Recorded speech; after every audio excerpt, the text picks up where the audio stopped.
Pemirsa, sama seperti makhluk hidup lainnya, kehidupan manusia di dunia diawali dan kelahiran setelah melewati fase janin dalam kandungan seorang ibu, dan kehidupan manusia diakhiri dengan kematian.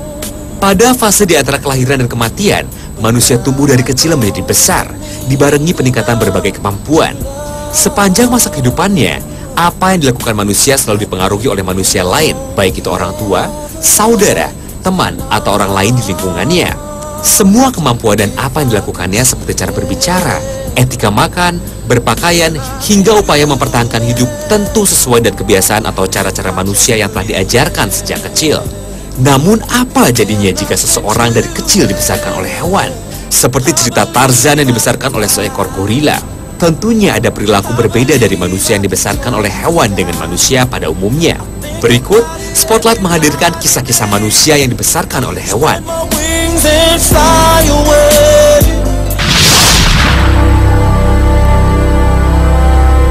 Kisah yang pertama adalah tentang seorang bocah bernama Oksana Malaya yang lahir 4 November 1983. Pada usia 3 tahun, Oksana diasingkan oleh orang tuanya yang tidak bertanggung jawab di sebuah kandang anjing di belakang rumahnya.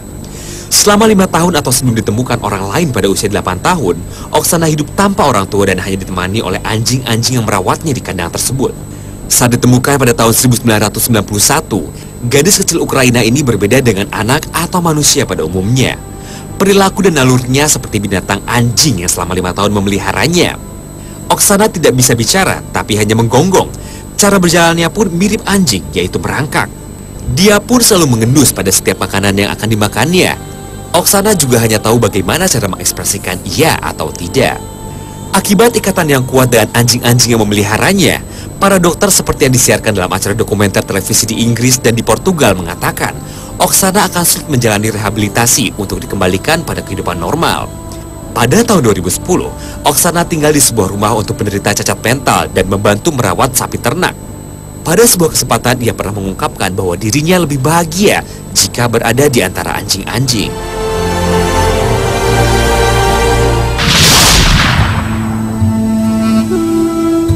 Pada tahun 1989, saat menggembalakan kerbau di sepanjang tepi hutan di Kamboja, Rokom Pengjeng yang masih berusia 8 tahun menghilang secara misterius. Setelah 18 tahun, atau tepatnya pada tahun 2007, seorang warga melihat seorang wanita telanjang menyelinap di sekitar rumahnya untuk mencuri beras. Wanita itu kemudian diidentifikasi sebagai Rokom Pengjeng yang telah lama menghilang. Setelah ditemukan, pihak keluarga berusaha mengajarkan kembali Rokom agar bisa berbaur di masyarakat. Namun usahanya itu gagal. Rokom tidak mampu belajar bicara. Dia pun lebih suka merangkak daripada berjalan, menolak mengenakan pakaian dan selalu berusaha melarikan diri dari keluarganya untuk kembali ke hutan.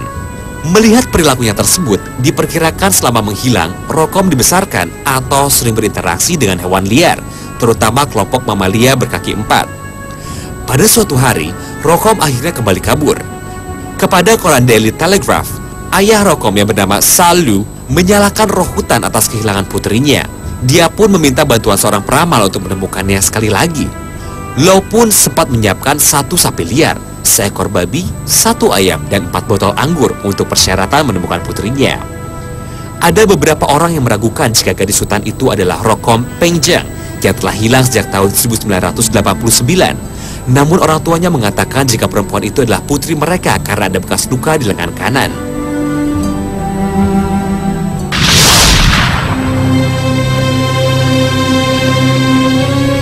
Berikutnya kisah anak kecil yang dibesarkan hewan di Uganda.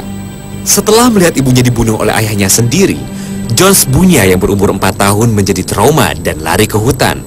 Dia dilaporkan dibesarkan oleh sekumpulan monyet vervet hingga ditemukan pada tahun 1991. Jones Bunya sendiri dilahirkan pada pertengahan tahun 1980-an. Seperti yang sering terjadi ketika anak-anak liar ditemukan, Jones Bunya pun enggan ditolong oleh penduduk desa. Tak hanya itu, dia pun ditolong oleh sekelompok monyet yang melempari penduduk dengan ranting-ranting pohon. Jones Bunya pun akhirnya bisa diambil dari monyet-monyet tersebut dan dibawa ke panti asuhan di Kamuzinda, 100 mil dari ibu kota Uganda, Kampala. Selama 8 tahun terakhir, John telah diajarkan untuk berbicara dan bernyanyi.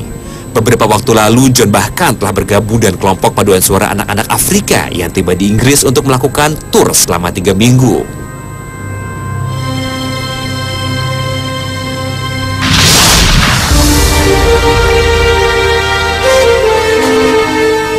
Mungkin kisah berikut ini merupakan cerita yang paling terkenal di antara cerita tentang anak-anak liar yang hidup di hutan dan dibesarkan oleh binatang. Cerita tentang Victor of Aveyron bahkan dibuat filmnya dengan judul L'Enfant Sauvage. Meski asal-usulnya masih misteri, namun banyak yang percaya jika Victor menghabiskan masa kanak-kanaknya sendirian di hutan. Sosok Victor pertama kali diketahui masyarakat pada tahun 1797. Setelah beberapa kali menampakkan diri, Victor akhirnya muncul sendiri di dekat Saint-Sernin-sur-Onge, Prancis pada tahun 1800. Victor kemudian menjadi objek penelitian para filsuf dan ilmuwan yang penasaran dengan asal-usul bahasa dan perilaku manusia. Saat itu usianya diperkirakan sudah mencapai 12 tahun. Kasus Victor dikerjakan oleh seorang dokter muda bernama Jean-Marc Gaspard d'Itard. Itard bekerja dengan Victor selama 5 tahun, dan Itard tertarik dalam menentukan apakah Victor bisa belajar atau tidak. Itard juga merancang prosedur untuk mengajarkan kata-kata serta merekam kemajuannya. Sejumlah studi pendidikan Itard tertunda hanya untuk membantu Victor kembali ke kehidupan sebagai manusia normal.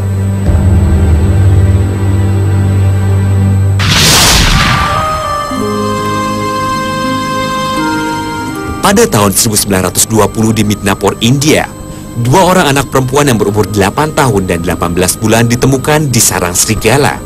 Kisah tersebut dipublikasikan pada tahun 1926 oleh pendeta Joseph Amrito Lalsi yang mengatakan bahwa 2 gadis itu diberikan kepadanya oleh seorang pria yang tinggal di hutan dekat desa Godamuri di distrik Midnapore, sebelah barat Kalkuta.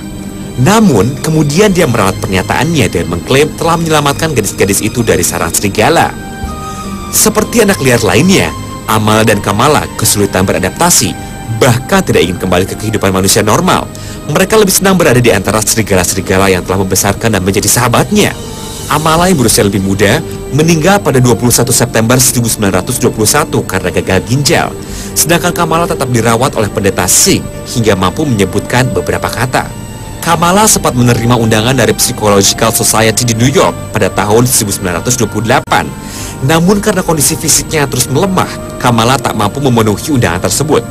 Kamala akhirnya meninggal pada 14 November 1929 karena gagal ginjal juga.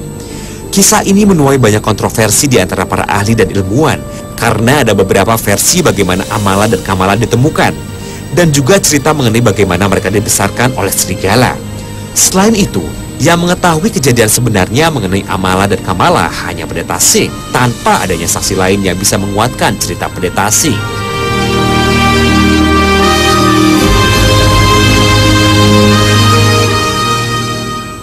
Demikian kisah tentang anak-anak yang dibesarkan oleh binatang. Manusia sejatinya adalah makhluk yang sempurna.